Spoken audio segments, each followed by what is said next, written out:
আসসালামু আলাইকুম ভাই সব। দেখো দেখো আজকে রিভিউ করবো দারাজ থেকে আমার নতুন 3D এলইডি ডিজিটাল ক্লক। ঘড়ির প্যাকেজিংটা ভালো মজবুত কইরা করছে সেলারে। কাছি দিয়ে একদম গ্যাসাং ঘ কইরা কাইটে ফেললাম। কিন্তু আয় হায় সেলারে কামটা করছে কি? আমি তো সাদা কালারের অর্ডার করছিলাম, আমারে কমলা কালারেরটা দরাই দিছে। কি রুমটা লাগে? প্যাকেট খুইলা দেখি এর ভেতর ঘড়ির সাথে একখান তার দিছে, এখন ব্যাটারিও দিয়া দিছে। ঘড়ির বডিটা প্লাস্টিকের হইলেও দেখতে কিন্তু ফাটাফাটি, একদম ঝকঝকা। টেবিলের উপরে রাখার জন্য একখানে স্ট্যান্ডও দিছে। টেবিলে রাখতে না চাইলে স্ট্যান্ড খুইলা নিয়ে দেয়ালেও লাগানো যাবে। তোমরা চাইলে তার দিয়েও চালাইতে পারো, আবার পাওয়ার ব্যাংক দিয়া দিলেও চলবে। ঘড়ির কেসা কাহিনী বুঝার জন্য সাথে একটা ম্যানুয়ালও দিয়া দিছে, যেটা আমি কেন কোনো বাঙালি জীবনে পইরা দেখে না। ঘড়ির অনেক ফিচার আছে, কিন্তু দিনে হইলে বেশি আলো, রাতে হইলে কম, চোখে যাতে কোনো কষ্ট না হয়।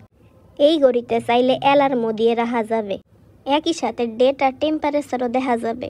আর সবচেয়ে ফাটাফাটি বিষয়টা হইল সিমস ব্যাটারি ইউজ করা যায়, তাই কারেন্ট গেলেও টাইম রিসেট হয় না। প্যাকেটের ভেতরে ব্যাটারি ছিল না, আমার সেলার একটা এক্সট্রা দিয়া দিছে, তোমরাও চালিয়ে নিতে পারো। ধন্যবাদ ভাই সব ভিডিওটা দেখার জন্য। ভালো লাগলে লাইক দাও আর সাবস্ক্রাইব কইরা রাখো। টাটা।